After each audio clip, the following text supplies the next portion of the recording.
Assembleia de Deus, Setor Santos Dumont 1. Uma igreja comprometida com a palavra de Deus. A verdade, nosso lema. A seriedade, nossa prática diária. A transparência, nossa marca. Assembleia de Deus, Setor Santos Dumont. Uma igreja séria para gente séria. Visite-nos, Rua 7, quadra 61, lote 11, Setor Santos Dumont. Fone 0 operadora 62 3297 5544.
Esse será o tema da nossa mensagem de hoje. A cadeira de Moisés. E para estar direcionando essa mensagem com escopo bíblico, para fundamentar e permitir que Deus venha então encher a nossa boca dessa preciosidade que é a palavra dele, colocar em nossa mente de uma forma muito gloriosa o raciocínio que precisamos e a sabedoria que sem ela ninguém pode dizer coisa alguma. Nós queremos ler com os irmãos no Evangelho segundo Mateus, capítulo 23.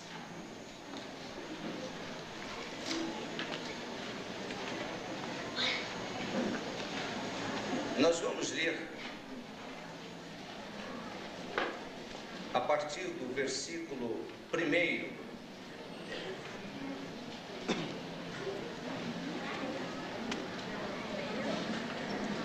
Vamos ler até o versículo de número 12, inicialmente. Se necessário for, nós leremos o restante paulatinamente, segundo a direção de Deus. Mas eu gostaria que você participasse comigo desta mensagem, me auxiliando. De que forma? Inicialmente alternando comigo a leitura do texto. Eu estarei lendo os versos ímpares e os irmãos lerão os versos pares até o verso 12. Em segundo lugar, a maior cooperação que os irmãos poderão fazer além desta é dizendo no coração, no seu lugar: Senhor, fala comigo através da mensagem. Amém. E dizendo: Senhor, dê palavra ao teu servo. Porque nessa noite aqui, o que importa não sou eu como mensageiro. mas são os irmãos que precisam da mensagem. Porque para mim, a mensagem já fez efeito, porque Deus já falou comigo. Agora eu preciso conseguir transmitir a palavra, transmitir a mensagem, tal qual Deus tem colocado no meu coração. Senão eu não terei conseguido o objetivo de Deus, que não é meu. Quando orava, preparando para esse momento, eu dizia com Deus: Senhor, o teu povo precisa da mensagem. Então os irmãos intercedam no seu lugar para nos ajudar na mensagem. A cadeira de Moisés. Vamos ler. Então falou Jesus à multidão e aos seus discípulos: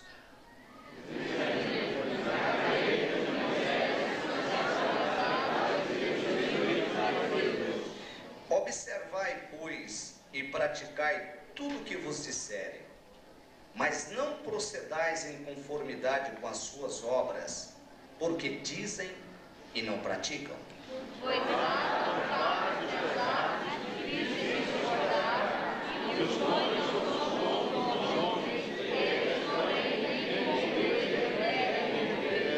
E fazem todas as obras a fim de serem vistos pelos homens, pois trazem largas filactérias e alargam as franjas dos seus vestidos.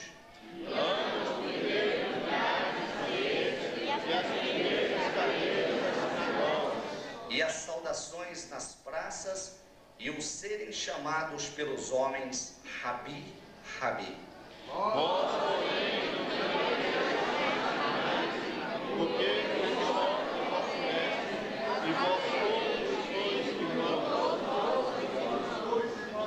E ninguém na terra chameis vosso Pai, porque um só é o vosso Pai, o qual está nos céus. Nem sereis chamados filhos, porque um só é vosso Cristo. Porém o maior dentre vós será vosso servo. Quem a si mesmo se exaltar será humilhado, e a quem a si mesmo humilhar será exaltado. Amém. Os irmãos podem tomar seus respectivos lugares.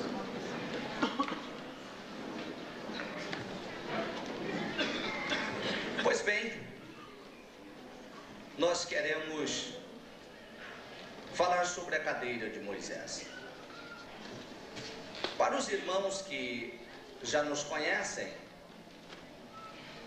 sabem que muitas vezes Deus coloca certos textos no meu coração e eu não encontro momentos oportunos para pregar a mensagem que Deus faz o meu coração queimar. E os tempos passam e eu não esqueço do texto.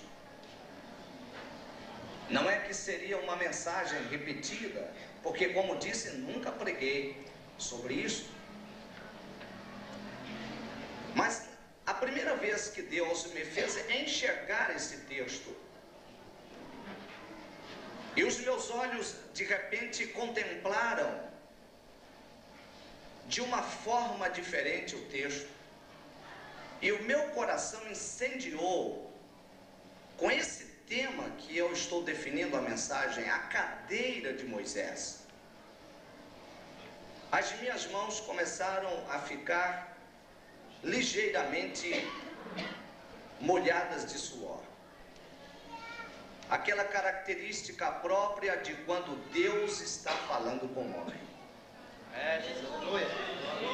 E eu não estava numa igreja, mas eu estava de viagem. Mas não tenho dúvida de que todo o emperramento da obra, de todas as mazelas espirituais que nós estamos enfrentando hoje, tem algo a ver com a cadeira de Moisés. Não vou aqui me desculpar com os nobres colegas de ministério, com os pastores, e nem com aqueles que mais tarde estarão vendo, ouvindo esta mensagem que está sendo filmada e gravada. Porque se bem entenderem, eu não estarei atirando pedras nos homens de Deus. Não estarei apontando nenhum defeito nos ungidos do Senhor. Não estarei questionando o ministério ou administração de quem quer que seja, que esteja legitimamente assentado sobre a cadeira de Moisés. Portanto, eu não preciso me desculpar. O grande problema de hoje é que às vezes o pregador se sente tão pressionado com os que estão ao redor dele, que ele não tem coragem de manejar a espada de Deus como ela precisa ser manejada. É verdade. Se você numa mensagem se referir a pastor, já é suficiente para você ser odiado por aqueles que não deveriam odiar. Mas pelo contrário, deveriam amar-nos. E eu creio que o meu comportamento, em particular como pastor da igreja, tem sido este. Quem esteve aqui desde o primeiro dia viram a liberdade com que os nossos preletores ministraram a palavra. Alguns deles disseram coisas aqui que eu, como pastor local, não tenho coragem de dizer. Mas nem por isto eu vou dizer que ele não estava certo e que não poderia dizer. Porque quando nós estamos ministrando, quando nós estamos com a palavra, se é que verdadeiramente nós somos servos de Deus e nos colocamos como instrumentos e como vasos, nós temos que aceitar que de uma certa maneira nós perdemos a direção e o controle da nossa própria mente. Agora quem tem que fazer uso disso é Deus.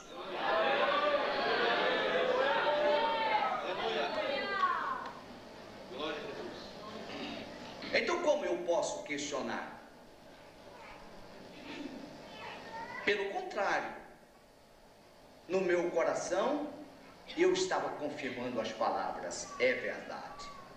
Amém. Glória a Deus. Amém. Para mim não há reservas quando se trata de ministrar a palavra, a menos que seja heresia,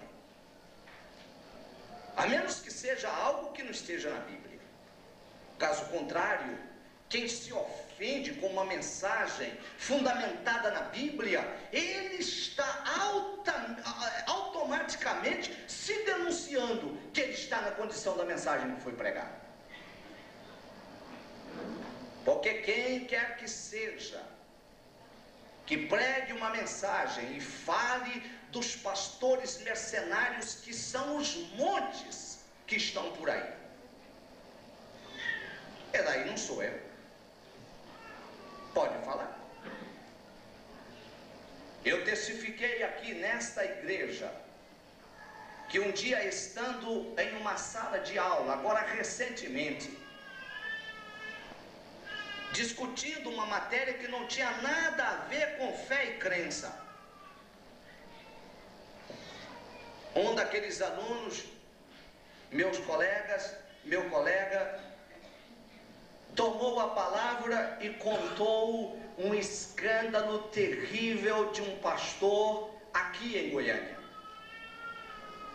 Quem ele queria atingir? Evidentemente que era eu, porque todos na minha classe sabem que eu sou pastor. Eu tive o desejo de tomar a palavra para dizer alguma coisa. O sangue ferveu-me nas veias. Os que conhecem o meu temperamento podem imaginar como eu fiquei. Mas Deus me deu graça e eu falei, vou esperar um minuto. E para os que moram aqui em Goiânia, conhecem esse escândalo. É de certo pastor aqui que estava cometendo adultério, mas negava, e colocaram um investigador no pé dele e filmaram as cenas. E quando levaram ao ministério que ele negou, eles disseram, espere um momento. Ligaram o vídeo e falou, você reconhece essa cena? Pois alguém pode dizer, você não pode dizer isso, mas disseram lá na minha classe de aula, numa universidade. E por que eu não posso dizer aqui?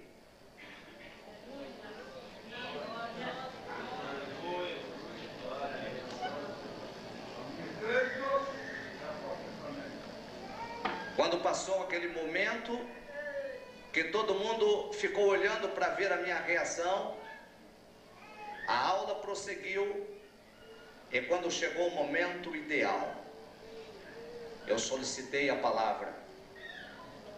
Eu disse, pois bem, ainda há pouco o colega, sem nenhum nexo com a aula, citou o caso de um pastor.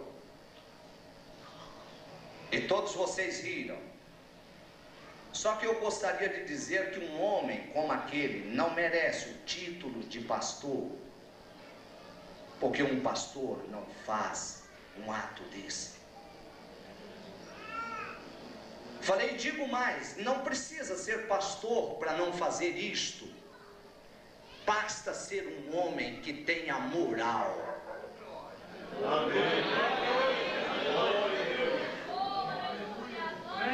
Como todos eles sabem como eram a vida deles, e a que eu me referia em matéria de moral, todos eles tiveram que calar-se.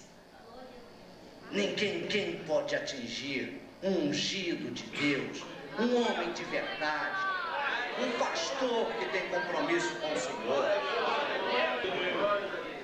Mas é tão grande o nosso desconhecimento sobre a gravidade de alguém que quer se assentar na cadeira de Moisés, é que nós queremos assentar na cadeira de Moisés. E é esse, meus queridos, o problema que nós enfrentamos hoje na obra.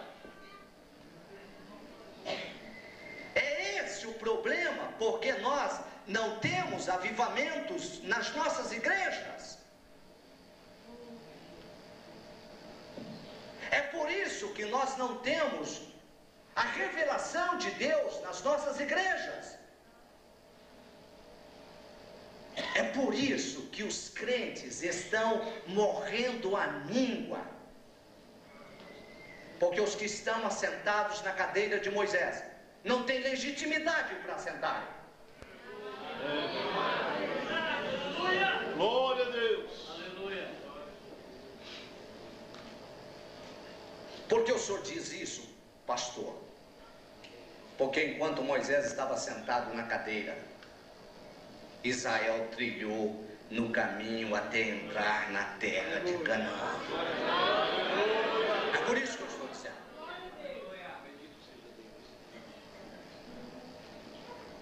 E todas as vezes que o povo desviava, e todas as vezes que infiltrava os costumes pagãos no meio do povo de Israel, lá estava Moisés para discipliná-los.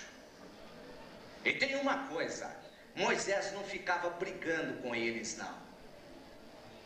Moisés dizia para Deus, para o Senhor, Senhor, veja o que o teu povo está fazendo. Senhor, veja a rebelião. Senhor, veja a contradição.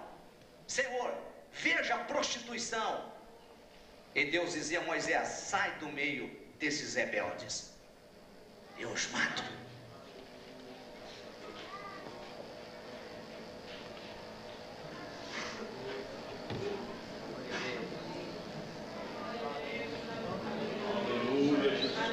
Você vai me dizer que a obra de Deus está bem.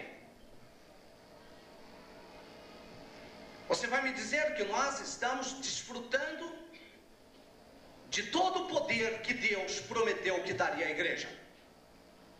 Ora, um pastor que tem a coragem de dizer isto, ou ele é um grande, um tremendo de um hipócrita, ou ele é um tremendo de um ignorante acerca do poder de Deus.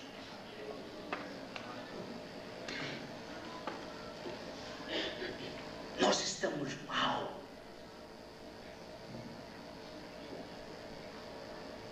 Nós estamos perecendo.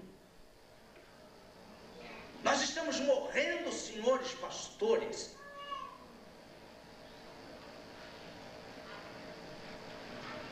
E por que estamos morrendo? A culpa é nossa. A culpa é nossa, pastor Isaías. A culpa é nossa, pastor Leandro. A culpa é nossa, pastor Janilson. A culpa é nossa, pastor Alonso. Porque nós estamos assentados em um lugar que não deveríamos estar. Primeiro, porque não temos a coragem de Moisés. Segundo, porque não temos a comunhão com Deus como tinha Moisés. Terceiro, porque não temos a obediência como teve Moisés. Senhores, desculpe pela expressão, nós somos uns trastes espirituais.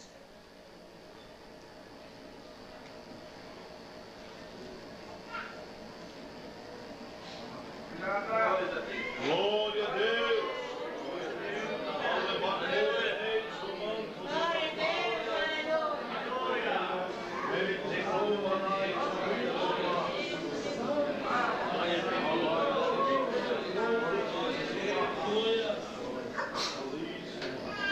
Sabe de que nós estamos precisando?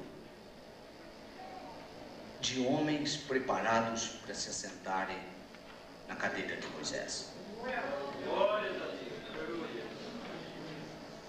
É isso que precisamos. Sabem, querem me ver extremamente nervoso é quando alguém quer dar uma aparência à igreja que ela não tem. Você fazer um metal reluzir, se esse metal não tiver a propriedade que o faz reluzente, não adianta você passar flanelas e produtos sobre ele. Só existe uma coisa que você pode fazer para lustrar.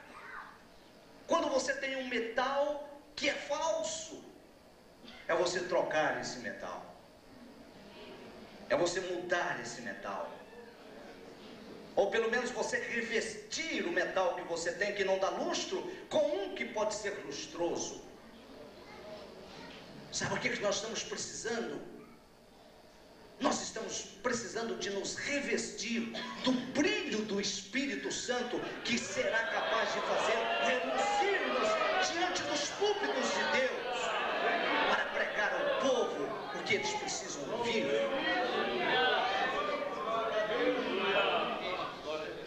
Glória a Deus.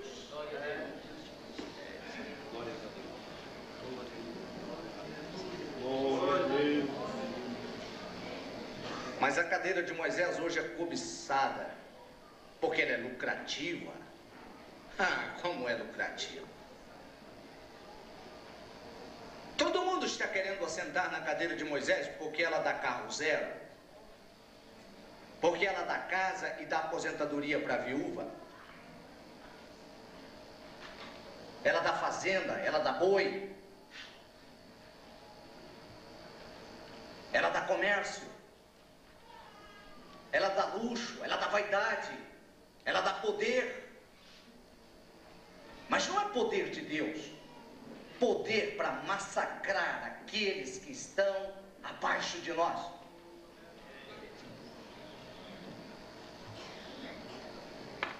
Por isso que nós desejamos a cadeira de Moisés. não conseguiria contar o número daqueles que estão no ministério por causa do salário que é oferecido hoje nas igrejas. A maioria de nós, pastores, se deixarmos a igreja que dirigimos, talvez nós não conseguiríamos sobreviver, além de uma vida extremamente modesta. O problema não é este, porque o nosso Deus não está limitado a isto. O problema é que nós não valorizamos o ministério que nos dá um valor tão grande, acreditando que nós estamos capacitados para assentar na cadeira de Moisés.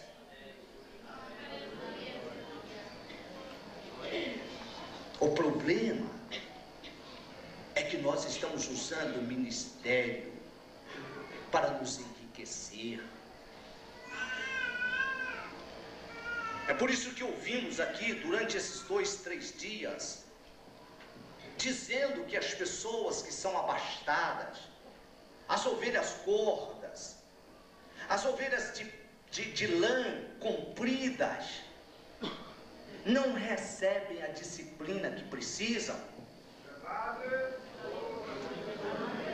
É por isso que nós precisamos acrescentar que quando você tem uma igrejinha, na expressão humana, lá na ponta da rua, quiçá na chácara do irmão Zezinho, que ainda tem vigílias e consagrações, o poder de Deus cai lá.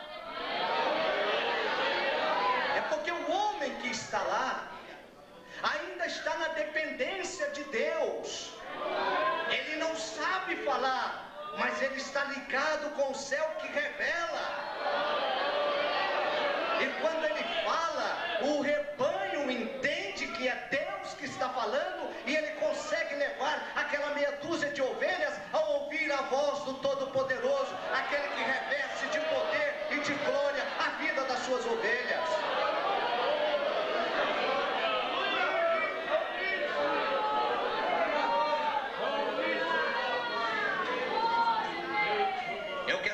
Aos senhores, meus colegas e aqueles que vão assistir essa fita futuramente, que eu não estou dizendo ao senhor, estou dizendo a mim. Eu tenho vergonha diante de Deus quando eu vejo um paralítico na igreja e eu tenho que pregar uma mensagem de cura e eu não posso olhar para ele. Eu sinto um trapo no púlpito. Isso não é pastor.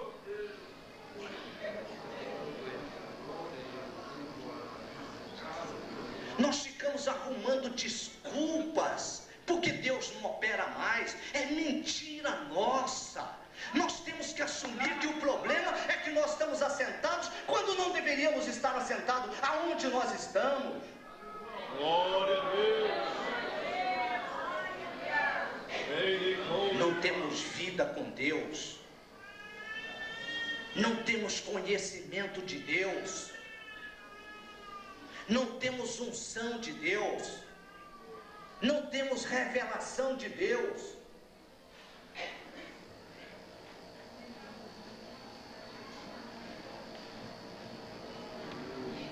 Aí nós dizemos que é a igreja, nós dizemos que é o templo, nós dizemos que é porque nos últimos tempos, dizemos isso, dizemos aquilo, aonde Deus está.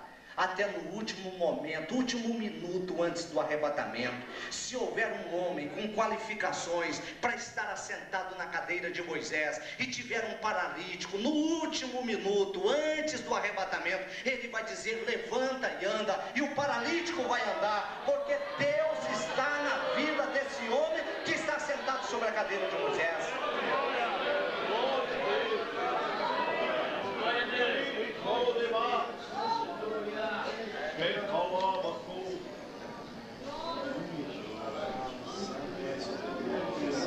Pastor, por que pregas essa mensagem?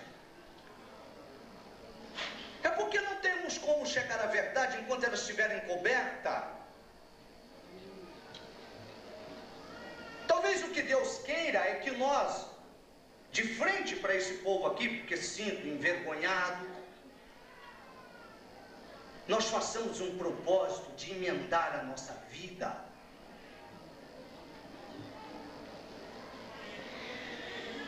E de mergulharmos na glória de Deus, para que o nosso rosto possa luzir, para que quando as nossas ovelhas se aproximarem de nós, elas sintam que verdadeiramente Deus está em nós, que nós temos a autoridade, que nós temos o governo, que nós temos a unção e a submissão para obedecer a Deus naquilo que Ele tem nos mandado fazer. A cadeira de Moisés se tornou cobiçada, porque era uma cadeira que aumenta as nossas divisas.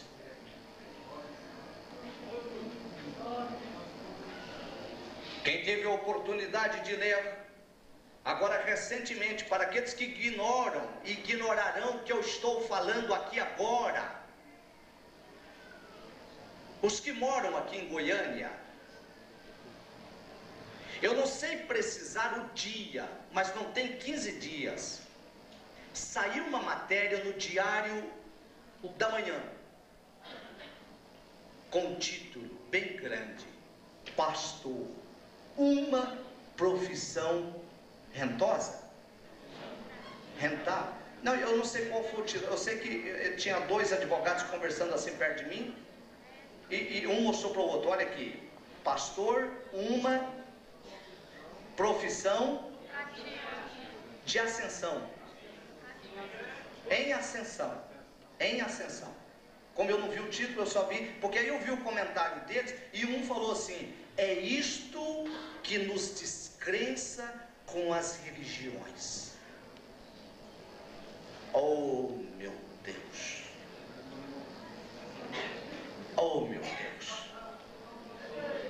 Mas os senhores serão testemunhas de quantas recriminações e pedradas, quiçá espadadas no meu pescoço, por causa dessa mensagem que estou pregando aqui hoje.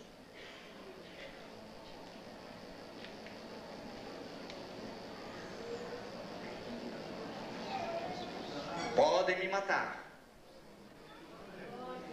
podem me espezinhar, podem me esquartejar e repartir os meus pedaços pelo Brasil afora para dizer: quem pregar igual ele vai acontecer igual isso aqui. Mas esta verdade ninguém pode mudar.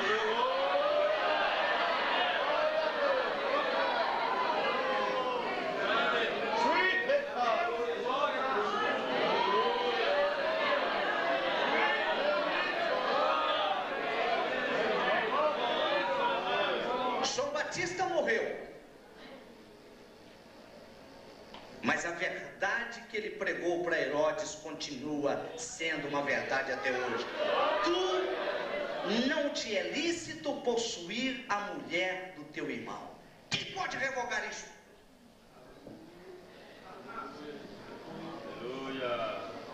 Aleluia! Aleluia! Revoguem! Não podem matar os batistas, mas não podem invalidar a lei de Deus. Aleluia. E a lei de Deus é a cadeira de Moisés. Glória a Deus.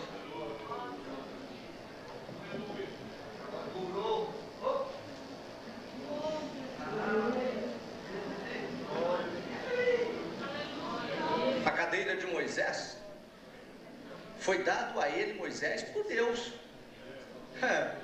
Foi dado a ele por Deus. Foi Deus que deu. E tem uma: quando Deus foi escolher o sucessor de Moisés, foi Deus de novo. O problema é que Deus não escolhe mais ninguém para botar na cadeira de Moisés hoje. O Alonso já, desculpe a intimidade, já está preparando o filhão para sentar no seu lugar lá.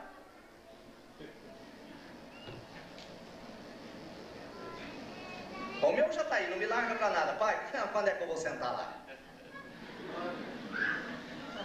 Calma, meninos. você tem 19 anos agora, deixa você ficar mais velho um pouquinho, senão o povo desconfia. Deixa eu te ensinar pelo menos o Aiô da Bíblia. Meu Deus, dá nojo. Dá nojo.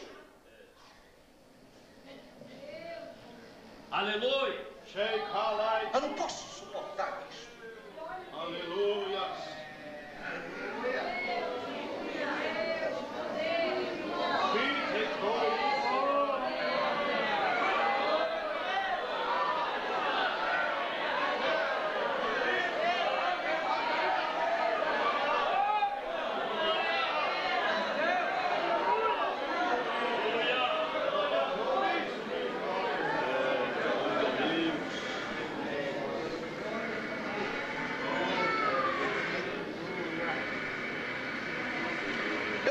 Alternativas, como pastor que estou assentado na cadeira de Moisés. Eu tenho duas alternativas. Eu provo que eu tenho autoridade para assentar-me sobre a cadeira, ou eu aceito a mensagem. Não precisamos de brigar e nem ninguém me questionar ou dizer que eu não posso dizer isso. É só provar que tem autoridade. É só provar que tem a revelação. É só provar que tem a graça. É só provar que está ungido para receber a cadeira de Moisés. E aqueles que assim provarem, não precisa ficar nervoso comigo, porque eu te parabenizo. Eu exalto a Deus pela sua vida. Eu estou pronto a ir aonde você estiver para aprender diante de você o que eu devo fazer para melhorar, para voltar e assentar na minha cadeira, sem problema nenhum.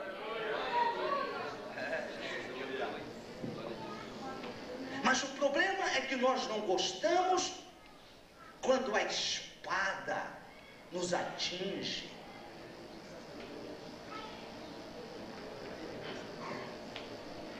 A igreja está sofrendo, não é porque os crentes são rebeldes.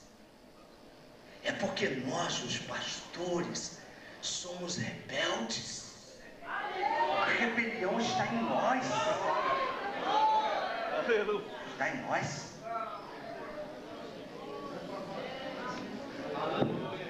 Glória a Deus.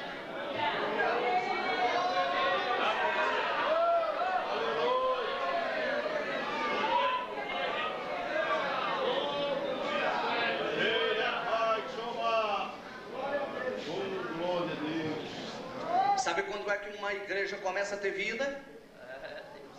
Quando a verdade começa a fluir do púlpito dessa igreja. Quando o pastor assume a condição miserável que ele está. É quando ele aceita a exortação do colega, aceita a exortação do membro. É quando ele se autoexamina e se enxerga diante do espelho da palavra de Deus, para ver como a vida dele está podre. Muitas das nossas vidas como pastores estão apodrecidas.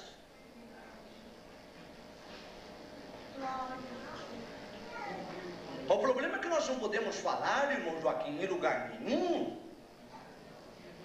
Porque se falar isso lá na igreja do irmão, pastor, irmão Joaquim, é possível que o seu pastor não me deixaria chegar até esses 10 minutos de mensagem que eu preguei.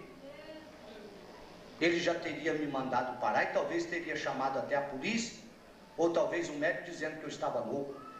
Mas isso aqui não é loucura não, são palavras de um santo juízo. De alguém que está ansioso por ver uma mudança na igreja do Senhor Jesus. Para ver Deus batizar do Espírito Santo sem precisar de mecânica, de imposição de mão, para que Deus possa começar a curar de uma forma extraordinária e paralíticos começarem a saltar no banco dizendo eu fui curado, glória a Deus, cegos começarem a enxergar e dizer eu estou vendo para a glória de Deus, surdos começarem a ouvir para a glória de Deus, mudos começarem a falar para a glória de Deus. E isso é responsabilidade de quem está sentado na cadeira de Moisés. Ninguém pode invalidar isso.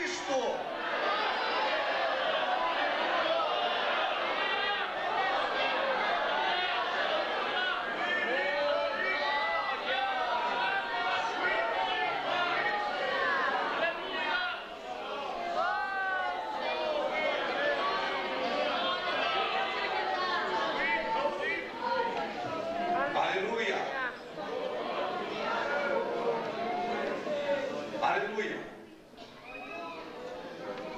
Na cadeira de Moisés. Observe isso que Jesus falou, pastor Isaías. O senhor é uma pessoa, conforme as informações que temos, um moço dedicado no estudo da palavra. Mas às vezes a gente não observa detalhes. Na cadeira de Moisés, foi Jesus que falou isso, pastor Janilson. Se alguém tiver que ficar com raiva, pastor Alonso, que vai ficar com Jesus. Glória a Deus. Aleluia. Se o senhor ficar nervoso comigo, que eu acho que não, nós dois é muito colega, né? E eu fico meio receoso do irmão, porque o irmão é piauense, né? Piauense, se descer da coisa. Mas se ficar nervoso comigo, a hora que for orar, fala, Senhor Jesus, eu estou nervoso demais com o senhor. Porque o senhor foi falar para o pastor Olivar que na cadeira de Moisés estão assentados uns indivíduos desqualificados. E o senhor chamou eles de escribas. De escribas. Quem foi que falou isso? Pastor Olivar? Me diz uma coisa, pastor Antônio, minha mensagem está errada? O senhor concorda com ela? Se for para cair a cabeça, pode cair as duas nós?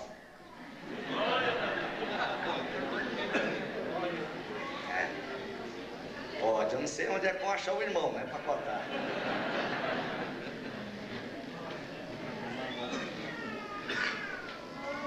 Jesus não disse assim, na cadeira de Moisés estão assentados os seus sucessores.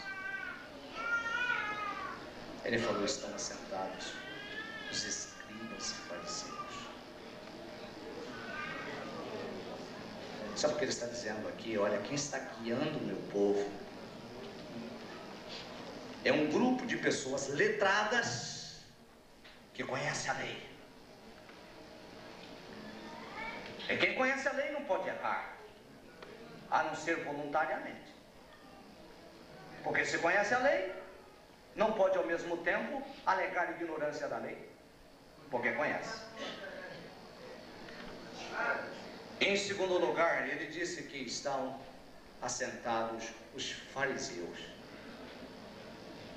Eu acho que não poderia haver ofensa maior a um homem, a um crente, do que chamá-lo de fariseu. Agora, antes de que alguém diga para nós, pastor Neri, que somos fariseus, nós precisamos nos olhar antes e nos examinar para ver se nós não estamos sendo fariseus. O problema é que ninguém olha para isso. Eu estava observando enquanto o irmão Isaías falava aqui, e ele chegou a dizer, nós precisamos deixar de ser hipócritas. E a gente não gosta disso. Vocês gostaram quando ele estava falando? Gostaram? Não, vocês não gostaram, eu sei como vocês não gostam. Vocês não gostaram. Agora me diz uma coisa, a verdade que ele falou no seu coração é verdade ou não é verdade? Que em relação à missão nós somos hipócritas. Mas nós não gostamos quando ele falou.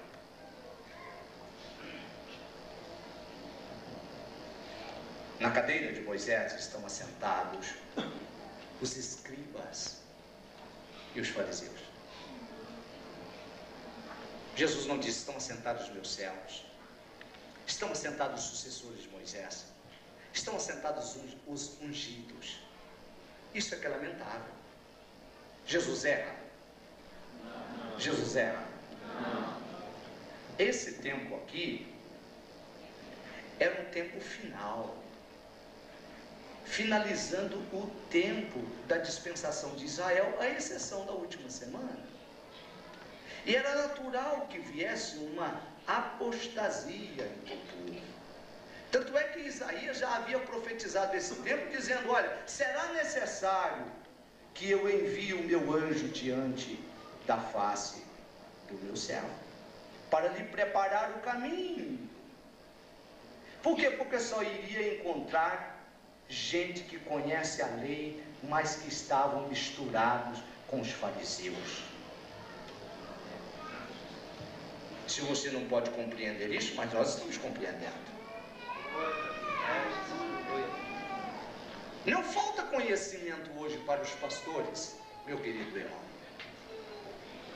Aliás, nunca se viu uma época em que houvesse tanto conhecimento na igreja cristã. Nunca. Nunca se escreveu tanto livro, nunca se investigou tanto, nunca nós tivemos um conhecimento tão evoluído em matéria de cristianismo. Escribas. Somos conhecedores da lei. Mas nós estamos misturados com fariseus. Nós estamos assentados ao lado dos fariseus. Às vezes não é que nos falta o conhecimento da verdade, mas tem um fariseu perto de nós, ele é hipócrita. Ou nós ficamos olhando para ele, ou ele não nos deixa aplicar a lei como precisa ser aplicada. Na cadeira de Moisés estão assentados os escribas e fariseus.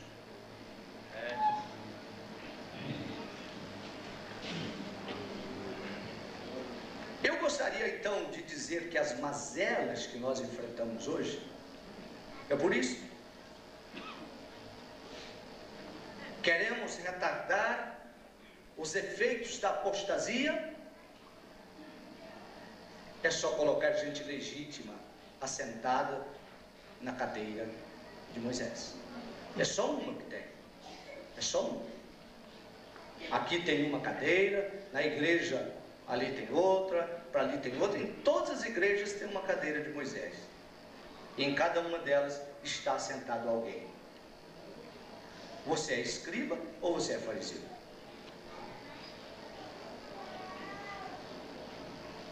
Você é escriba ou você é fariseu?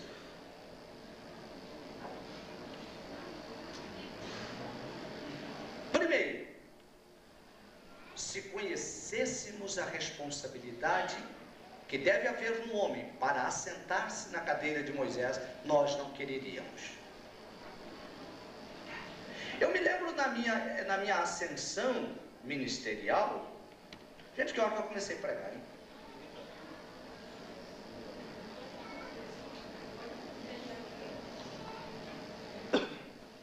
Vocês estão muito calados hoje. Você está achando bom? Você está achando bom porque nós, os pastores, estamos apanhando ou porque Deus está falando? Mas está sobrando para você aí? Ah? Ver os outros apanhar é bom, né? Mas vocês acreditam que se nós consertarmos aqui, vocês já começarão a ficar com a barba de molho? Começarão? Vocês vão ver que já não vai dar para andar mais soltinho assim do jeito que está. Que a hora que a gente começar a aplicar a lei, a coisa vai ficar feia pro lado de vocês.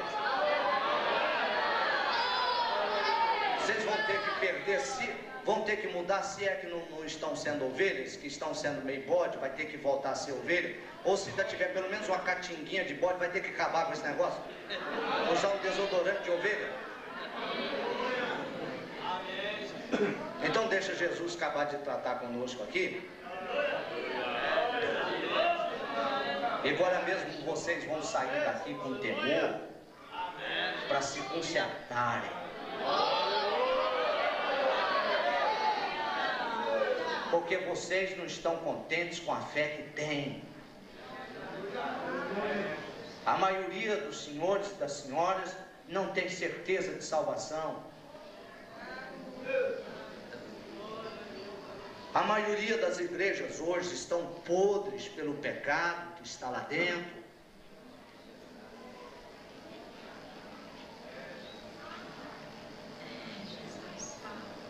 E se quiserem que eu prove isso, deixe eu assumir essas igrejas por 30 dias, com 30 dias de doutrina, e vocês vão ver o tanto de gente que vai ser excluído.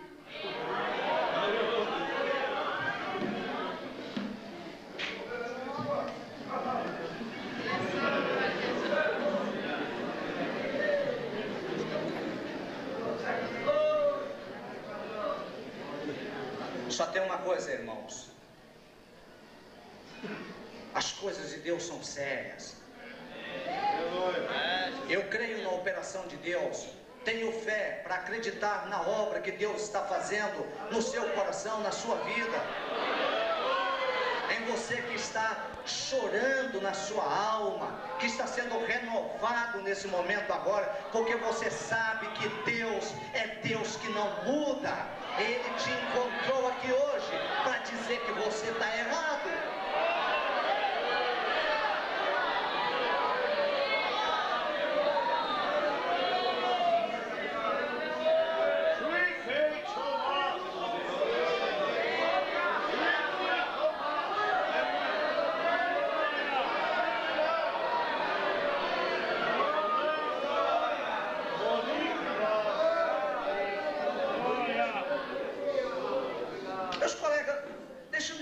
Deixa eu dizer uma coisa para vocês. Vocês acreditam que eu vou em muitas igrejas que há certas jovens e certas irmãs que me conhecem e que quando me veem na rebeldia que estão, se assustam. Oh, pastor, vai, pastor, vai, pastor. Às vezes eu vou em igrejas que fazem coisas lá que o pastor sabe que não pode fazer, ele sabe. Quando eu chego, ele vai justificar para mim: pastor, você sabe como é que é mocidade? Porque, amor, não tem nada com isso, a igreja é você que é o pastor, não tem nada com isso. Ele sabe, ele é escriba, está sentado na cadeira de Moisés, precisa de alguém pegar ele por pé, arrastar e jogar fora, e botar um homem que depois de conhecer a palavra, aplique a palavra.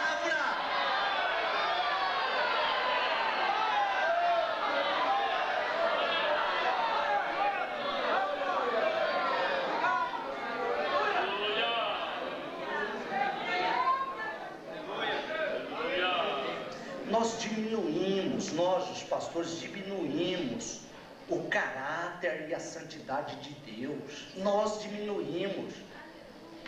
Apresentamos aos nossos crentes, me permitam usar essa expressão, um Deus relaxado. Um Deus que não se importa com a situação dos filhos, com a condição, com a aparência dos filhos. Eu nunca ouvi dizer que um pai não zela pela aparência do filho inocente, que não sabe se vestir, que não sabe tomar banho, que não sabe se calçar. Isso é responsabilidade do pai. Deus não é menos irresponsável do que você que é pai. Se você sabe cuidar da sua criança, como ele deve se vestir, como ele deve calçar, o que ele deve comer, pois Deus tem preocupação com a igreja dele, com a aparência das ovelhas, com o estado das ovelhas. Mas a Bíblia colocou essa responsabilidade sobre os ombros daqueles que estão assentados na cadeira de Moisés, quando ele disse que o pastor deve colocar o coração sobre o rebanho, mas tendo cuidado e sabendo, tendo consciência de que esse rebanho não é dele, esse rebanho é do Senhor. Nós temos que zelar dele conforme a palavra de Deus.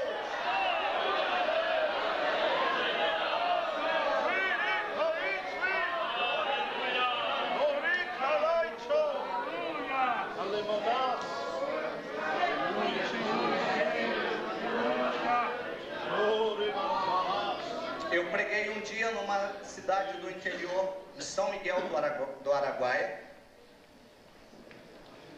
Quando eu terminei a mensagem, tinha rapazes e moças ao meu redor se escabelando, chorando de temor de Deus, de temor, num congresso de mocidade. Eu estive naquele congresso representando o pastor Isaías Negrão. A moça mais animada daquele congresso, que estava dirigindo os trabalhos, que estava lá com o grupo dela, quando terminei a mensagem, ela começou a pular na frente da igreja e dizer: jovens, jovens, jovens, O que o pastor está dizendo é a verdade. O que precisa é de alguém abrir os nossos olhos. Eu estou em prostituição e estava dirigindo vocês. Eu tenho que ser excluída. É isso que faz a palavra de Deus. E oxalá se ela não vai fazer isso aqui hoje. Gente gritar e dizer: pastor, eu preciso de perdão.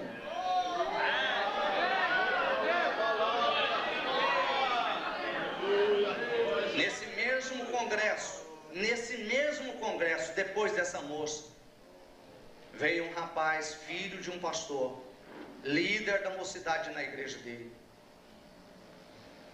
Ele falou: pastor, preciso conversar com o senhor em particular. Eu falei: o que é? É pecado. Eu falei: não posso receber sua confissão, não sou seu pastor. Não, pastor, preciso conversar com você, pelo amor de Deus. Tudo bem, saímos de lá. E ele falou: pastor, eu já desvirginei 2 moças na igreja. 2 moças. Eu falei: então você tem que ser excluído. Ele falou: não, mas eu confessei para o meu pastor. E ele falou que isso é coisa de jovem. Ele mandou que eu ficasse sem uma ceia. Só que depois da mensagem, agora eu sinto, pastor, que eu estou em pecado. Pastor, o que eu faço? Eu já fui no ministério, o ministério não quer me excluir, mas eu senti pela mensagem que eu tenho que ser excluído. Pastor, o que eu faço? Eu falei: meu filho, eu não sei, porque a única coisa que eu posso dizer é você procurar o seu pastor. Ele disse que não vai te excluir, e eu não posso te excluir porque eu não tenho validade.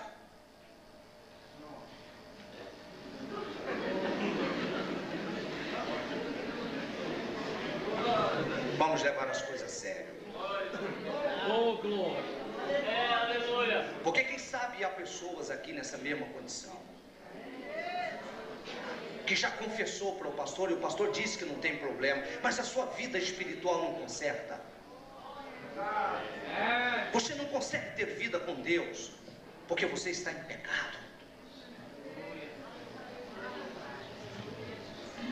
A Bíblia diz: a alma que pecar, esta morrerá. Há jovens que acham que depois de prostituírem no noivado, ao casarem, eliminou o pecado. Quantos casais estão nessa condição? Você tem que ser excluído, excluída.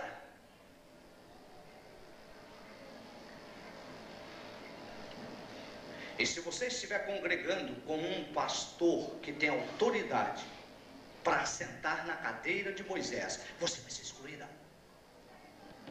O seu marido vai ser excluído.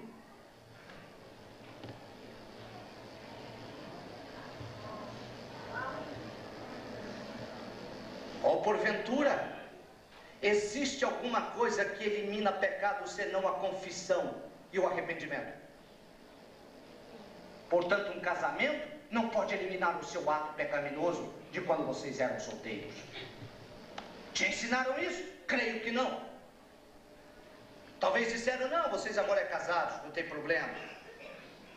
Vocês vão ficar com vergonha de ser excluídos, porque são escribas e fariseus que estão assentados sobre a cadeira de Moisés. Por isso que a igreja não sara. Por isso que a igreja não tem vida. Por isso que a igreja não tem poder. Por isso que a igreja não tem autoridade.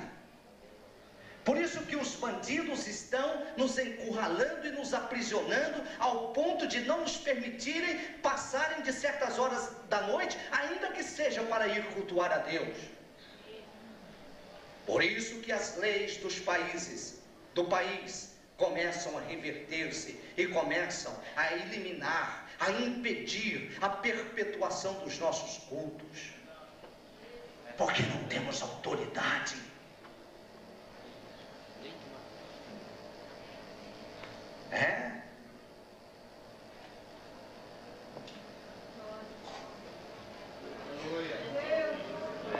Você quer consertar sua vida hoje?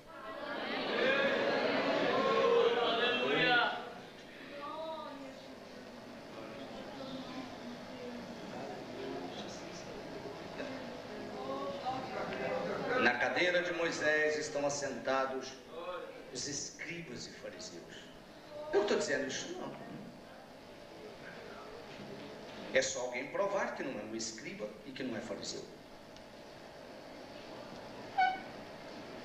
E como é que eu vou saber quem que é escriba e quem que é fariseu?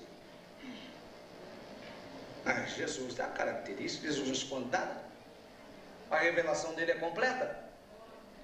Já observaram o versículo seguinte, como é interessante? Ele diz aqui: observai, pois, e praticai tudo o que vos disserem. São ótimos ensinadores. Ótimos. Jesus diz: observai e procedei de conformidade com o que eles vos disserem, mas não os imiteis. Aí está como você vai descobrir quem que é esse escriba e esse fariseu que está sentado numa cadeira que não é dele. E quem é que não sabe qual é a vida que tem um pastor? Você sabe o que é santidade, irmão? Quantos aqui sabem o que é santidade? Não é todo mundo não. Sabe por que você não sabe? Porque você lê a Bíblia e entende de um jeito, mas o seu pastor fala que é de outro. É por isso que você não entende. Você às vezes está num lugar ou fazendo alguma coisa e você se sente mal. Mas você não sai dali porque você pensa assim: mas meu pastor falou que não tem problema. O meu pastor já veio aqui. O meu pastor disse que isso é bobagem. O meu pastor falou que isso é do tempo antigo. O meu pastor falou que isso é só lá da igreja do Santos Dumont. Então, eu posso fazer.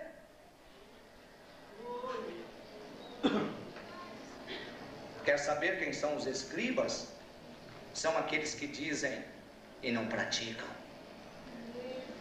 Dizem para a igreja que devem ter santidade, mas eles mesmos não têm.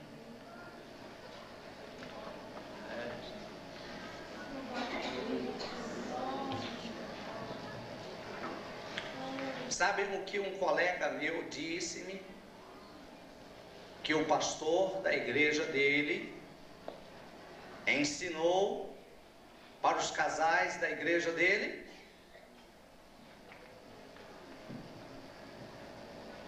que os casais deveriam locar filmes pornográficos para renovar o casamento. E foi mais. Ele falou que se eles quisessem realmente voltar a ter uma noite de núpcias, eles deveriam buscar um hotel bem perfumado, como ele tinha o costume de fazer com a esposa.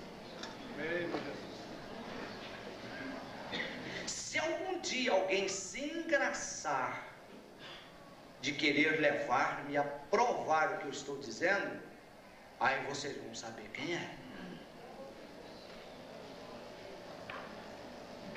Aí vocês vão saber quem é.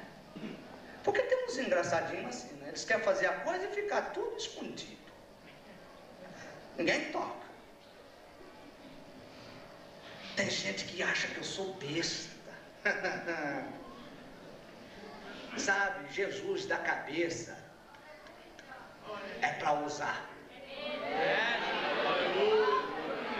Pastor Neri, quando as pessoas estão querendo armar para pegar a gente vai pegar elas primeiro. A hora que elas vêm com a espada, a gente mostra para elas, na expressão do goiano, o rabo sujo delas. Está aqui. Vocês conhecem aquele gravadorzinho assim de detetive? Você conhece aquele? Aquele que a gente põe na gibeira assim e conversa com o parceiro e ele não sabe de nada. Assim. É o que eu falo, eu provo.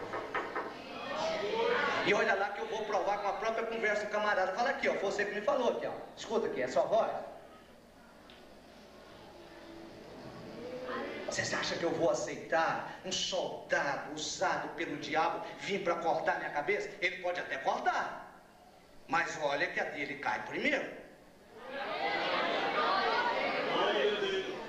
Parece que ontem aqui o pastor, usado por Deus, falou que Deus estava colocando uma funda na minha mão.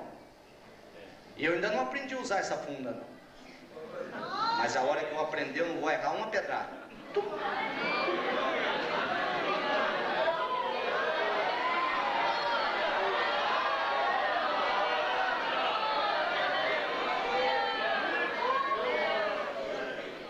Eu estou aqui em Goiânia há 9 anos.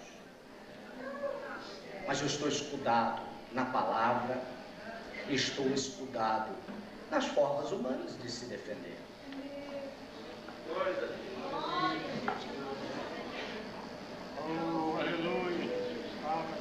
Quem me protege é Deus. Eu não estou falando contra nenhum santo homem de Deus. Por favor, entenda isso. Louvo a Deus por homens santos. E quem é santo sabe que é santo. Pastor Leandro, eu não estou falando nada contra o senhor. O senhor sabe da sua vida. Eu estou pregando uma mensagem que se refere a pastores, a quem está sentado na cadeira de Moisés. De repente pode ser até para mim. Eu estou pregando e analisando a minha vida. Então por que alguém tem que se irritar comigo? É só consertar.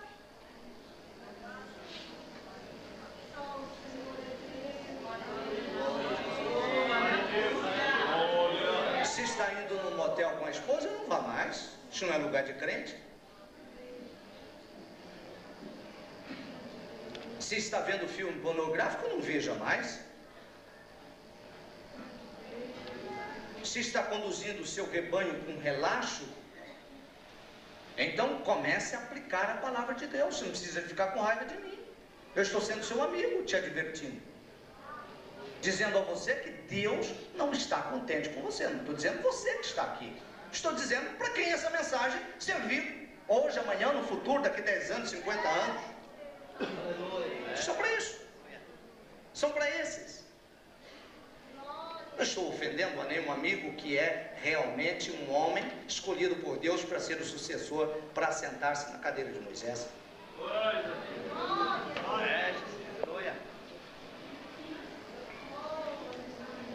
Eu ouvi o pastor Silas dizendo uma coisa aqui no sábado à noite, que eu gostaria só de repetir. Ele disse que estava pregando num determinado lugar, não me lembro o local, mas quem estava aqui sabe disso, e que havia ali algumas irmãs de uma igreja que não era evangélica, de uma igreja tradicional, há muitos anos atrás. E quando Deus usou para que um paralítico ali fosse curado, que elas receberam o batismo no Espírito Santo, me parece que na galeria, e começaram a tirar os brincos e pulseiras e anéis e cordões que estavam sobre elas. Quem estava aqui e ouviu ele dizer isso? Ótimo, então tudo bem. Deixa eu fazer uma segunda pergunta. Quantos aqui que tem de 20 anos de crente para trás e já ouviu e já viu naquele tempo, quando o poder de Deus ainda caía de verdade na Assembleia de Deus e com intensidade, as pessoas que não eram crentes virem à frente tirando brincos e pulseiras para aceitar Jesus como Salvador? Quantos já viram isso? Por que hoje isso não tem mais problema? E aquelas pessoas não eram crentes, nunca tinham tido doutrina, e na hora que ouviam a mensagem do Evangelho, entendiam que precisava tirar aquilo. E hoje, os que estão assentados na cadeira de Moisés dizem que isso não tem problema, que é só um mero costume.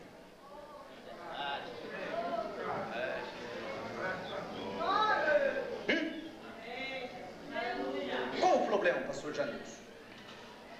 Deus mudou? Ou ele revogou a palavra? Se mudou, somos? Se mudou, nós estamos perdidos, né? E acreditar num Deus até agora, de repente ele muda no meio do caminho. Eu acho interessante que a gente vê todo tipo de obreiro e obreira, não é verdade? E a gente vê umas missionárias, assim, desse tipo que eu me referi, que nada não tem problema, tudo tá legal, isso é época moderna, e esse problema aí é só lá dos Santos Dumont mesmo, e tal, e minha igreja, nós somos livres disso, e dá uma benção, pode usar o que quer, do jeito que quer, e chega na igreja e fala, e tal, e etc, etc. Mas tem uma coisa, na hora que você precisar de uma oração, de uma missionária de verdade, você vai procurar aquela cujo cabelo é tão grande que dá um coque aqui quase maior do que a cabeça dela. O vestido está tampando direitinho todo o corpo. Aí essa você vai lá falando, vou lá na casa da missionária fulano de tal, porque aquela é mulher de Deus. Uai, qual que é a diferença? Qual que é a diferença? Por que você não acredita numa missionária embatonzada? Me diz uma coisa, você acredita mesmo numa missionária embatonzada com calça de lycra? Mas tem. E por que que tem, hein? Por que que tem? Foi você que colocou? Foi você que indicou? Quem foi que colocou? Quem foi que colocou? O irmão aqui disse que é alguém. Alguém, eu não sei de nada. Alguém. Foi alguém. Alguém que estava sentado na cadeira. Eu não fui.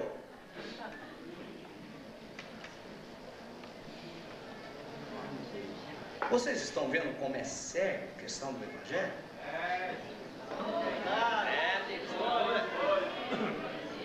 Agora, você confia inteiramente a sua alma na mão de um pastor. Será que o pastor sabe o que é realmente a responsabilidade que ele tem? Será que ele sabe? Será que ele já dimensionou o que é a alma de uma pessoa? Que ele diz, não irmã, deixa de bobagem, isso é do tempo antigo, pode usar à vontade. No dia que você morrer, ele não vai estar lá para responder pela sua alma, não. Você sabe disso? Você tem consciência disso? Esse é o problema, irmão Joaquim. É que esses homens que liberaram tudo, dizendo que era mero costume, não vão estar lá para garantir a minha salvação. E ainda que tivesse, deixa eu perguntar para vocês, então, que são mestres da palavra. Digamos que eu libere tudo. Fala, não, pode usar tudo, não tem problema. Aí no dia que a ovelha chega lá que não puder entrar, vocês acham que eu vou lá e vou dizer assim, não, pastor, Deus, deixa ela entrar, porque eu sou culpado. Falei que ela podia usar tudo isso aí. Hã? Nem ele vai entrar. Ah, nem ele vai entrar. A hora que você encontrar um camarada desse lá no foguel do inferno, você vai ter uma vontade tão grande de esganar. Não tem um negócio mais duro que esganar, não? Trucidar é mais do que esganar. O que mais? Tem uma palavra mais forte no português para a gente colocar isso? Triturar.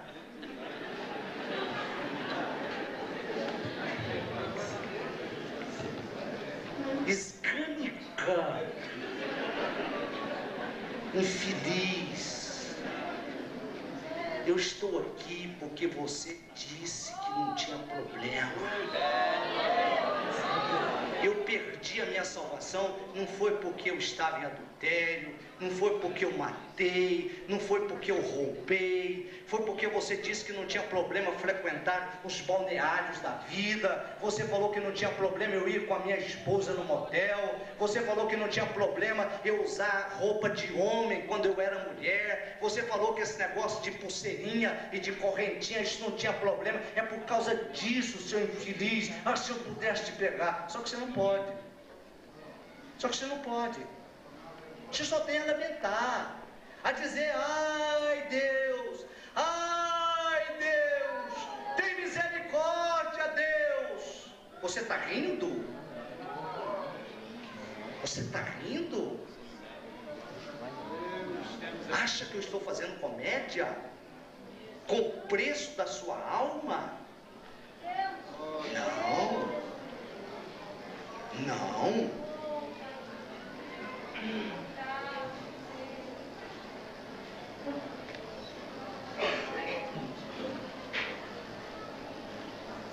Meus colegas, é sério a nossa responsabilidade? De pastor que bate no peito e diz: isso não é pecado, eu garanto. Quem é ele? Quem?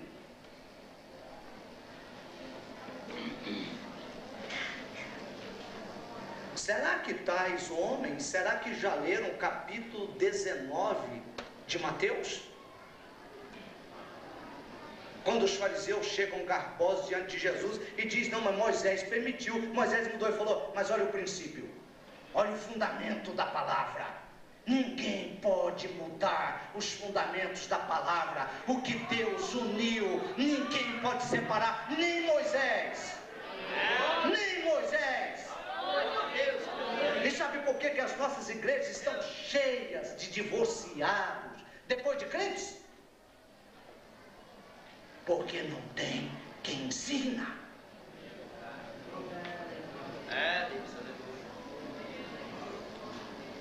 Pergunte aos divorciados se eles têm realmente certeza e convicção da salvação. Pergunte para eles.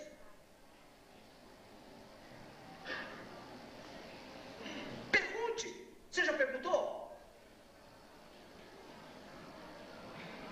Chegue num divorciado, comece a conversar com ele na Bíblia e depois fale: irmão, você tem realmente certeza? Essa questão desse divórcio seu e esse segundo casamento não te inquieta, não? Você vai ver ele dizer: irmão, para ser sincero, irmão, toda vez que eu leio a Bíblia, eu não sei o que fazer. Mas o meu pastor falou que eu podia divorciar. O seu pastor já falou isso?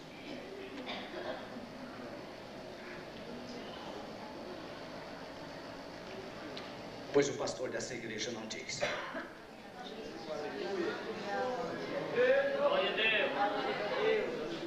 Aqui nessa igreja eu já segurei inúmeros casamentos. Inúmeros. Às vezes, em momentos, irmãos que chegam dizendo: pastor, não suporto mais. Minha esposa fez isso, fez aquilo, tal. E naquele momento que ele está irado, nervoso, assentado ali diante de mim, nós conversando, eu digo: irmão, você está certo. Irmão, essa mulher sua, isso é uma jabiraca mesmo.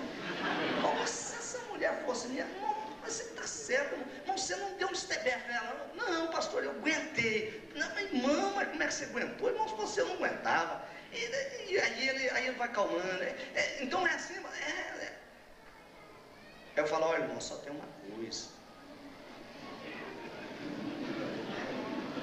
Me diz uma coisa, você dá conta de viver sozinho? Não, pastor, mas precisa. Ó, irmão, a Bíblia diz que o casamento é um só. Você tem que analisar as consequências. Às vezes dá brinco com ele. Irmão, você já viu aquele ditado do mundo aí? Que ruim com ela é Eliana Chopin, hein? Se tá ruim com você, irmã Eliana, sem você, aí, meu Deus do céu, aí que o céu vai sofrer mesmo. Esse é o ensinamento do pastor. A hora que termina o conselho, o irmão está calmo. Aí ele fala: pastor, então você ora por mim, pastor, para eu ter mais paciência. Ora, irmão. Ele não sabe que orando para ter paciência a mulher fica pior ainda. Coitado. Outra hora é a esposa. Entra lá: não aguento mais meu marido, eu vou embora, vou pegar minhas malas, vou embora. Não, tá certo, mano. Eu não sei como é que vocês mulheres aguentam esses homens ruins de vocês. Ainda bem que minha mulher nunca foi lá se aconselhar, senão eu não teria conselho para ela. A hora que termina, a irmã está calma. Irmão, o casamento é um só. É um só. Irmãos, que testemunho bonito daquela irmã missionária que deu aqui hoje à tarde. Depois de 18 anos separada,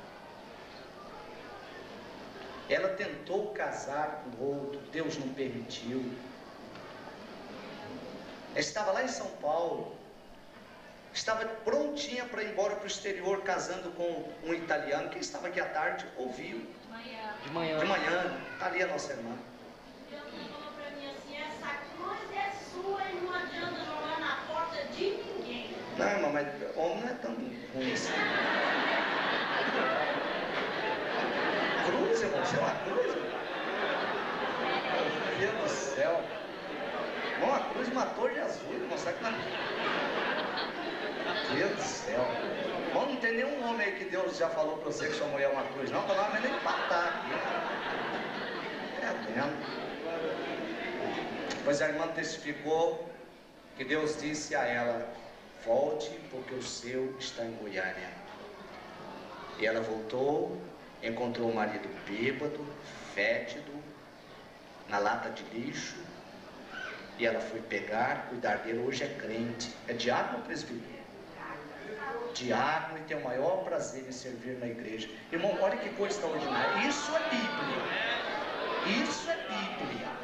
Isso é Evangelho. É restaurar vidas que foram atingidas por Satanás.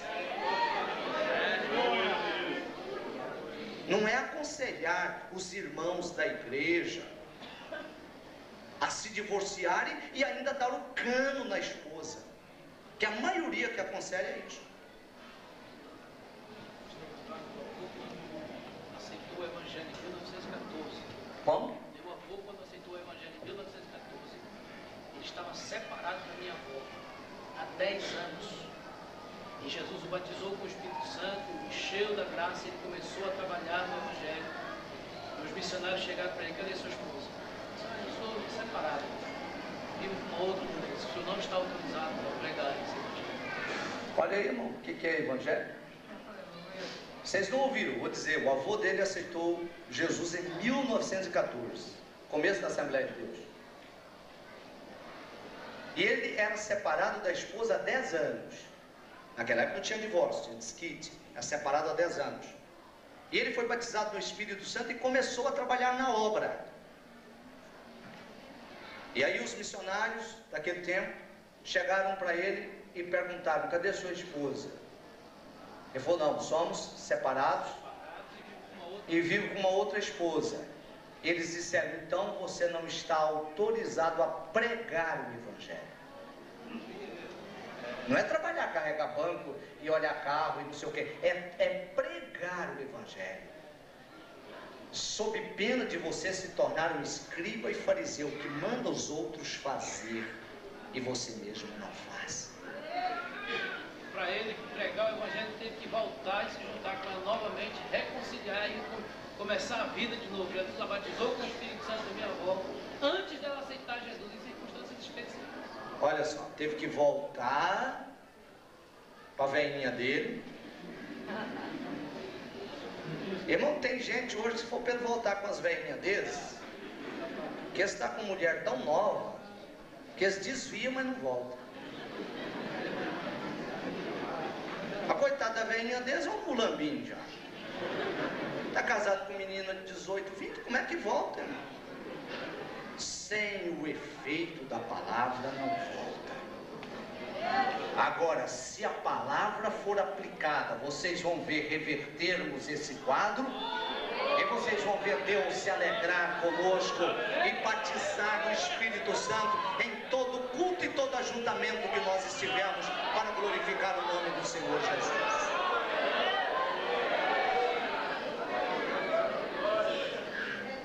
Irmãos, eu vou parar por questão de tempo. Eu vou parar por questão de tempo. Porque, na realidade, se eu for continuar aqui, eu estou no 3º versículo, nós lemos 12.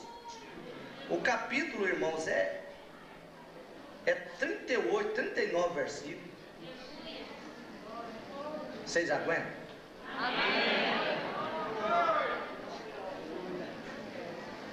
A pergunta pode ser, para não deixá-los assim nesse problema, a pergunta é a seguinte: pastor, e agora eu que estou nesta situação, em relação ao casamento e ao divórcio, o que eu faço? A Bíblia diz que os pecados cometidos na ignorância, eles sofrem o mesmo tratamento de qualquer um outro. Esse pecado seu foi na ignorância. Aliás, muitos não foi nem ignorância, foi indução. Foram induzidos. O irmão bem situado, situação boa, dá presente para o pastor. A mulher é encrencada. É fácil para ele falar: não, tira os trem do seu nome. O ano que vem você manda ela passear. Casa com a irmã fulana, você já observou ela? Tem pastor que indica: já viu a fulana? Bom, irmãos, acontece que quem ouvir essa mensagem e souber que é ele, vai pensar: como é que o pastor Olivar sabia disso? Não sou eu que sei quem é, mas o Espírito de Deus vê esses pastores quando estão dando esses conselhos. Então o que você deve fazer? Arrepender-se como qualquer outro pecado. E como é esse arrependimento agora? É o arrependimento de levá-lo a ter uma mentalidade que, se você pudesse voltar atrás, você jamais embrenharia pelo mesmo caminho. Porque como? Se você for abandonar agora o seu cônjuge atual e voltar para trás, aí que você vai causar um problema mesmo. Aí é que vai causar um problema. Então o que tem que fazer? Como todos os pecados cometidos na ignorância, depender inteiramente da misericórdia e da graça de Deus. Não se preocupe, esse pecado seu não é maior do que o pecado de blasfêmia no Espírito Santo. É o único que não pode ser perdoado. Portanto, o seu pecado pode ser perdoado, mas você passe a ser um ensinador a partir de hoje para os seus amigos e colegas que estiverem falando de divorciar da esposa. Diga para ele: você não pode casar de novo. Você fundiu-se com a sua esposa. É uma ignorância quando os pastores dizem que um divórcio acontece pela revogação da certidão de casamento. O que faz um casal casado não é a certidão de casamento, mas é o ato sexual realizado. Quando eles se ajuntam nesse ato, eles casaram-se, eles fundiram-se. É a Bíblia que diz. Falta quem ensina, falta quem esteja sentado na cadeira de Moisés para ensinar isso. Ao ajuntarem, eles se fundem numa só carne. Esse ato foi planejado por Deus somente para ajuntar. Deus não planejou um ato que desliga estas pessoas. Quanto mais se ajuntarem, mais eles estarão ajuntados. Entenderam por que não tem como dissociar? E, irmão, assunto para corrigir a gente, ninguém dá glória a Deus, né? Ninguém gosta. Mas é saúde para os ossos, é saúde para a alma. O que tem de gente aqui dizendo: eu vou ser crente a partir de hoje, vou consertar minha vida.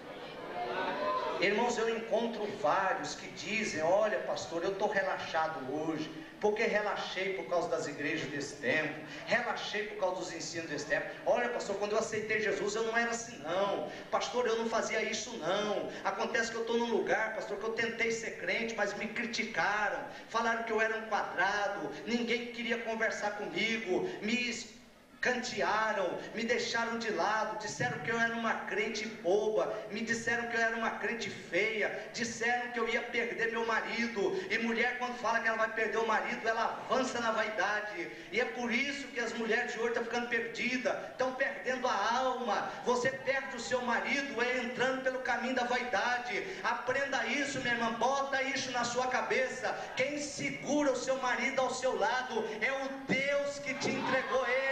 Ele é a sua cruz, carrega ele.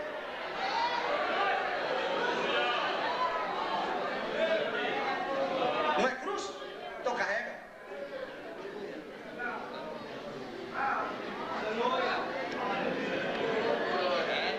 Glória a Jesus.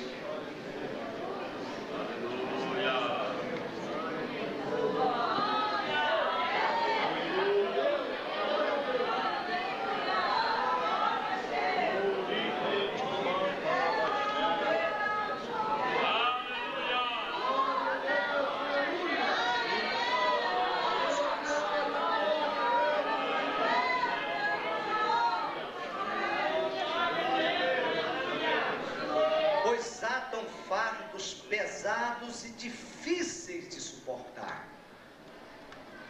Eu fiquei pensando, falei, Jesus, mas eles estão tirando o fardo.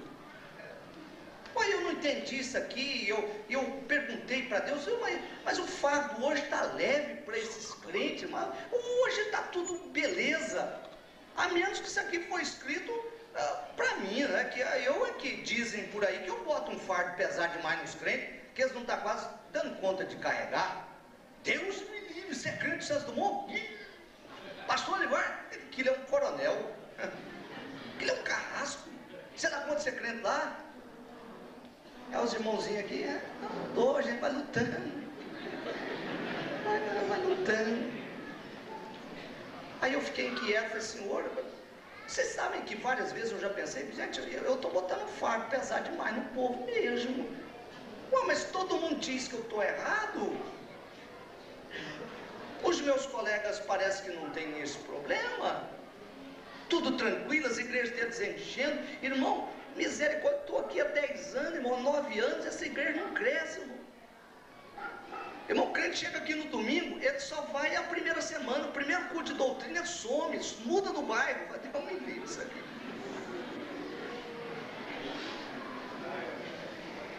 Agora tem uma coisa, irmão. Os que estão aqui todo dia, quando vão dormir, não ficam preocupados com o arrebatamento, não. Eles sabem.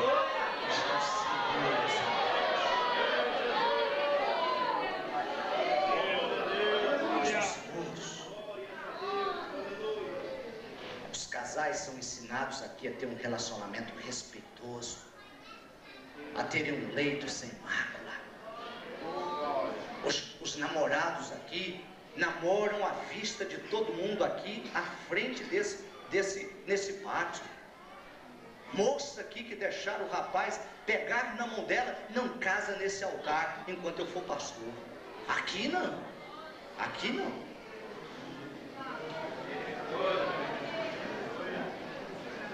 Os irmãos podem falar assim, então aqui não tem ninguém que casa. Casa, ixi, aqui tem, cara.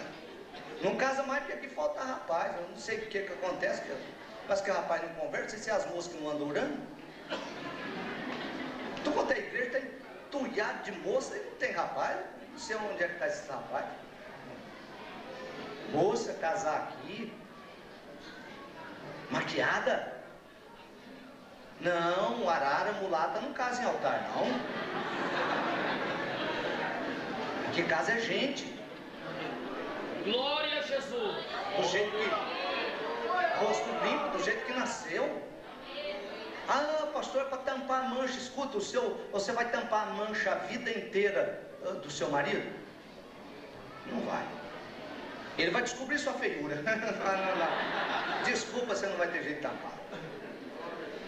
Mas ele gostou foi de sua feiura. Porque tem noiva que consegue ficar tão feia no dia do casamento que se eu fosse um noivo dela, eu corria. Fica uma marmota. Um trem esquisito, você não sabe o que é, o que está entrando na igreja. vem aquele trem lá, esticado, né? Os olhos assim, tá. Aí você olha e fala, não, mas não é fulana não, é. Aí as mulheres que conhecem vai falar, bem, é ela mesmo. É porque a maquiagem dela ficou muito carregada.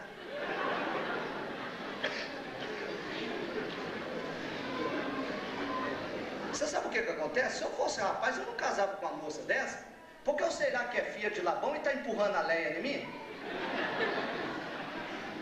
Ah, oi, torto, irmão.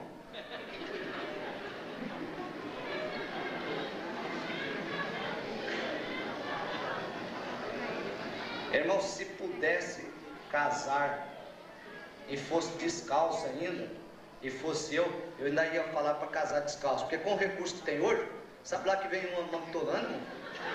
Aí põe um salto nela, ela anda direitinho. Quando é amanhã, na hora de fazer o café, ela cai com o bolo.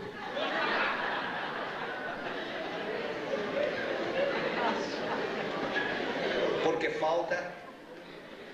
falta sim, palavra, Bíblia, autoridade de Deus. Ah, pastor, mas se pregar isso, o povo não fica na igreja. Não fica o quê, irmãos? Vocês estão apanhando aqui desde sábado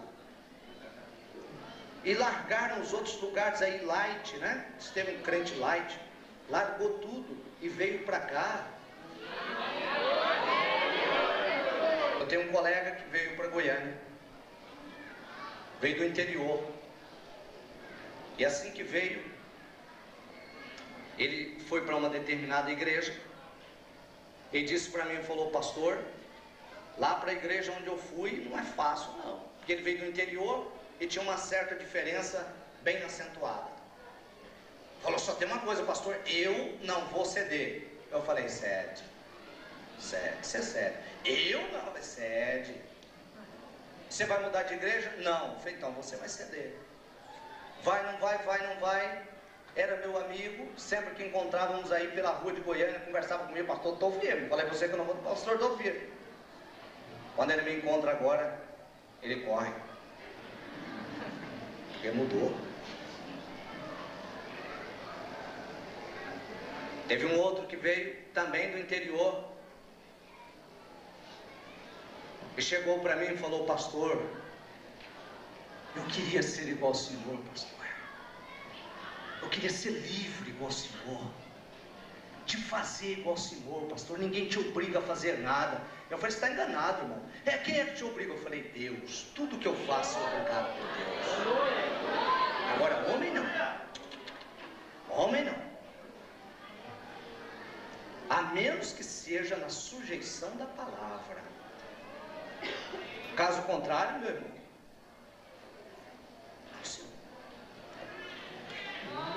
pastor, eu não concordo com as coisas, mas sou obrigado a usar, literalmente dizendo isso, eu sou obrigado a usar.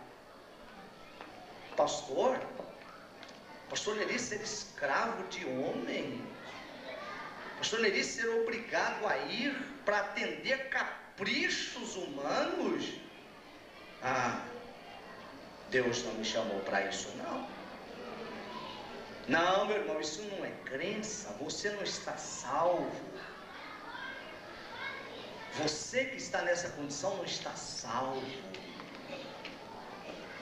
O dia que você for salvo, pode ser o maior presidente de convenção, se é que tem um maior que o outro. Como nas expressões do pastor Oídes, que diz que já tem gente que já está querendo ser semideus. Pode ser um semideus que tentar te... Nós ensinamos a verdade e damos tempo ao crente para ele entender a verdade. Aqui ninguém é obrigado a usar ou a deixar de usar qualquer coisa. Tudo que os irmãos virem os crentes usando aqui é resultado de ensino da palavra de Deus. Agora, fardo pesado é aquele que você não pode ter o cabelo do tamanho que você quer. Fardo pesado é você não poder deixar de usar a maquiagem que faz mal à sua alma. porque te impõem essa condição, porque te pressionam psicologicamente para você usar. Isso é fardo pesado e difícil de levar, porque todas as vezes que você entra na igreja e Deus fala, você sente que está nua diante de Deus.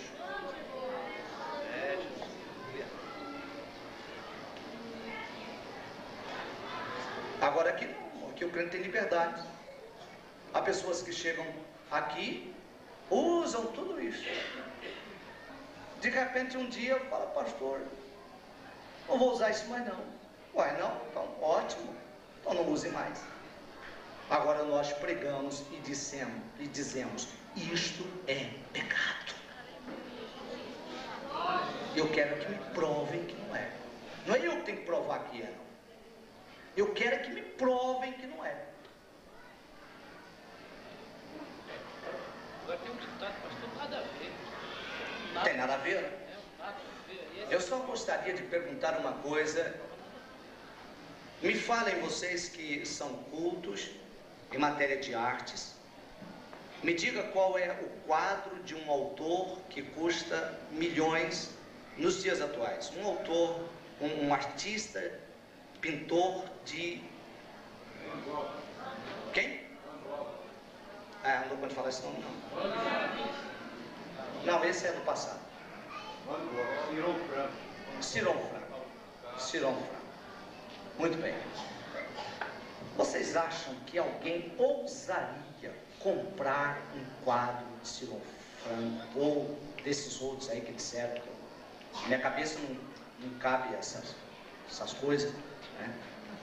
Vocês acham que o indivíduo faria isso, depois pegaria um pincel, ou vou dar um retoque aqui, o Ciron Franco errou aqui. Ele errou nessa tonalidade de cor. Peraí, deixa eu ajeitar isso aqui. Vocês acham que alguém faria isso? Hã? Não? E nem um quadro antigo da época da Idade Média que custa bilhões de dólares. Fala, não, peraí, esse quadro aqui está ultrapassado, as cores daquele tempo, não serve para hoje. Peraí, deixa eu botar um roxo aqui, deixa eu botar um lilás aqui. Vocês acham que alguém faria isso? Não? Pergunto para vocês, quem mais conhece de estética do que Deus?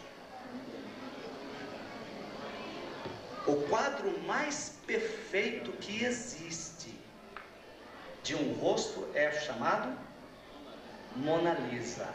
Alguém ousaria retocar a Mona Lisa? Me diz uma coisa, há algum pintor na Terra que conseguiria combinar cores mais perfeitas do que essas que Deus colocou em você?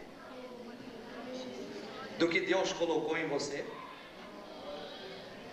Vocês já viram quando uma pessoa muda a cor do cabelo, ele se descaracteriza? Quando Deus faz, quando Ele pintou, colocou as cores, Ele é o maior artista do universo.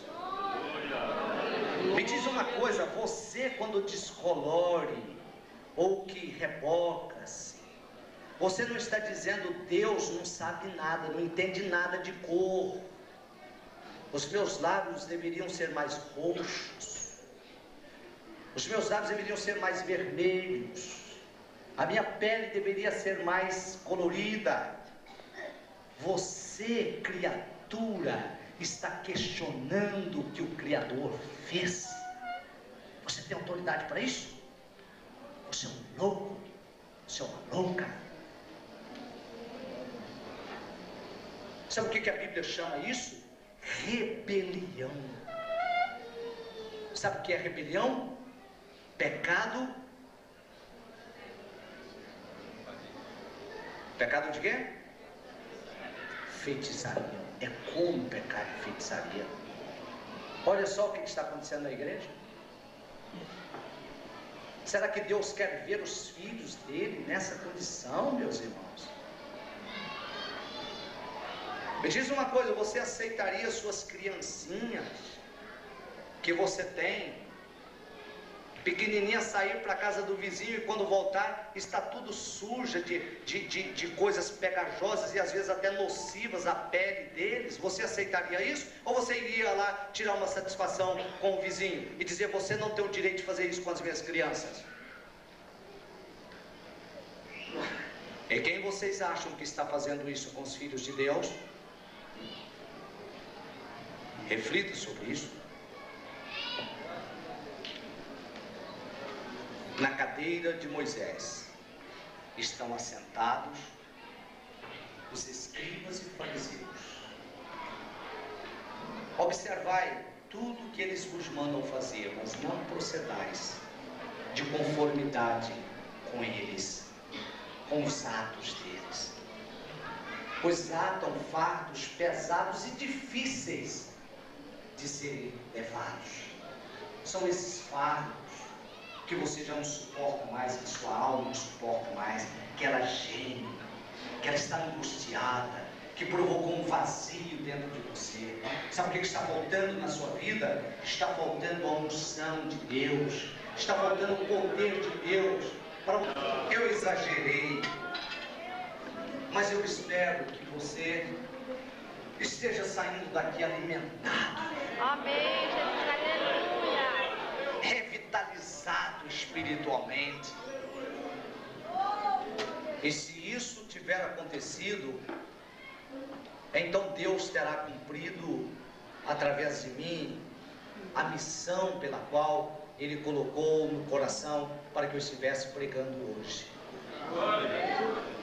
Eu gostaria de convidar aqui à frente as pessoas que não são crentes, que não são evangélicas, que nunca aceitaram Jesus como Salvador, que estavam à procura da verdade, à procura de uma igreja que estivesse pregando o Evangelho conforme ele é. Porque muitos há entre os nossos vizinhos que dizem: para ser crente como eu estou vendo os crentes hoje, eu não preciso sair da minha igreja, eu não preciso sair da minha religião.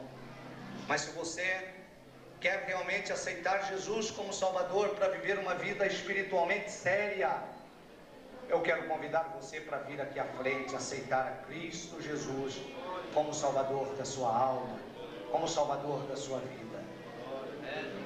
Esse é um momento importante da sua vida. Salvação é isso, é enxergar o pecado, que é uma tristeza na vida do homem, e abandoná-lo, e passar a viver de conformidade com Deus. Está chegando aqui a primeira vida, a primeira pessoa.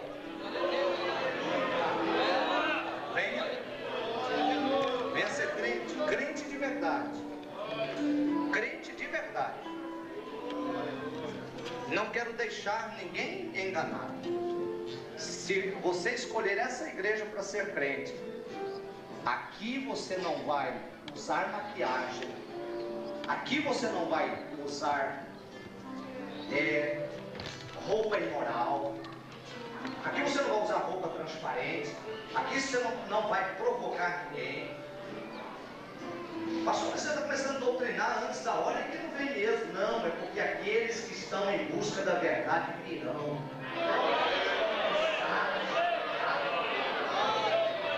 Estão sentindo que a alma está sendo arrastada para o inferno, como a cobra que está engolindo o sapo. Bem, pode vir. Saiba apenas que Deus te libertando não é difícil. Difícil é ser crente, isso sabe. Difícil é ser crente de qualquer jeito, porque dá angústia na alma. Bem, estamos esperando que você venha. Venha à frente. Não tenha medo de viver para Cristo. Viver uma vida séria, honesta e uma vida de santidade. É a coisa mais gloriosa que existe. É a coisa mais esplendorosa que existe na vida de um homem e de uma mulher que aceita Jesus, é ter a certeza de que a alma está salva. Que não tem nenhuma poeira que a impede de encontrar a Cristo, de luzir diante dos homens. Venha, Jesus está tocando no seu coração. Venha, aceitar Jesus como Salvador? Bem, você precisa dele como Salvador. Eu tenho certeza que você não estará se enganando e dizendo: não, eu não tenho pecados, eu não preciso disso, eu estou bem, eu estou salvo. Tenho certeza. Você não é criança, você não é inocente, você se conhece, você conhece a sua vida e Deus conhece também. Tínhamos ainda por alguns momentos, é porque nós sabemos o perigo que corre. A sua alma não está salva. Apressa-te por escapar com a tua vida. Venha, irmão. Venha, meu amigo. Deus está tocando no seu coração, está tocando na sua vida. O Senhor está batendo forte na porta do seu coração. Não adianta você dizer: não é eu, isso é bobagem, é emoção minha. Não é não.